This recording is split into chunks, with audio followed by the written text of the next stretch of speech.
National Assembly Bill number 71 of 2023 be read for a second time.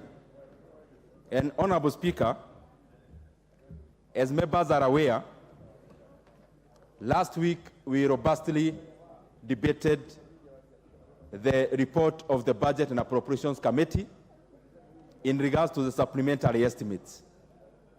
And therefore, I'll just highlight just but a few of the issues that are already here in this supplementary, in this bill, of the supplementary appropriations bill, that is supplementary 1 of 2023.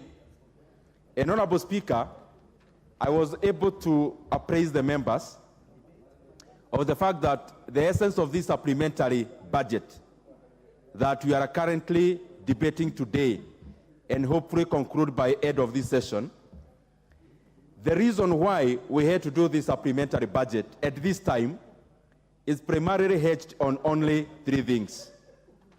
One of the critical things that we are doing in rearranging government financials in this supplementary estimates 1, the main thing was the repayment of interest rates of the obligations that we owe both domestically and externally. And Honorable Speaker, as members are aware, we passed the budget, the main budget in June, but from June to date, there has been dynamics across the money markets. And the money markets are the ones that affect the cost of money. One, Honorable Speaker, is that we have seen a rise or increase in interest rates here locally, as we have seen increase in foreign or global interest rates. And Honorable Speaker, most of our foreign debt is dollar denominated. And even to start with the global figure about our debt, is that Kenya, give or take, has around 10-point-something trillion Kenya shillings in debt. And out of which 50% of that debt is foreign. Most of the foreign debt is dollar denominated.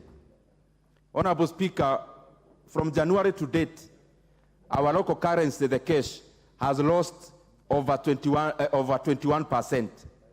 And therefore, in consequence, what that means is that around 4.3 trillion Kenya shillings that we owed by the beginning of this year has been able to escalate to around 5.3 trillion, majority of which is not money that we have borrowed, but just the variations in our local currency in regards to the dollar, which is a denomination that is used in most of our borrowing. And therefore, the essence of the monies that we are enhancing is basically to be able to provide for that. 145 billion Kenya shillings in this supplementary budget is going to just enhance the payment of our interest rates, both domestically and also in terms of foreign debt. Honorable Speaker, some members, and it's important that I clarify. Why do we have to keep up on raising our interest rates as a country? Why is T-bills now having much more yield than they were having in June?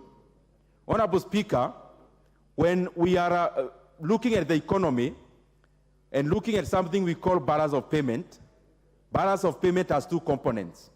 One is in the current account that records the net imports, that is the X minus M.